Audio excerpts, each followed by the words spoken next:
તિલકવાડા નગર એ તાલુકા મથકે આવેલું ગામ છે અને અહીંયા આસપાસના ગ્રામ્ય વિસ્તારના લોકો કામકાજ માટે આવતા હોય છે।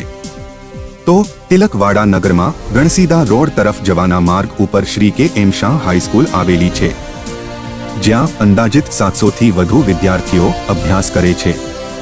પરંતુ આ સ્કૂલના ગેટ બહાર તંત્રની ઘોર બેદરકારી સામે આવી છે। શાળાના ગેટ બહાર જ વીજળીનો થાંભલો આવેલો છે અને આ થાંભલા નીચેથી છેલ્લા કેટલાક સમયથી પાણીની લાઈન લીકેજ હાલતમાં જોવા મળી રહી છે। છેલ્લા કેટલાક સમયથી આ સમસ્યા હોય અને તેનું નિરાકરણ આવતું ના હોય ત્યારે તંત્રની ઘોર બેદરકારીના દ્રશ્યો સામે આવી રહ્યા છે।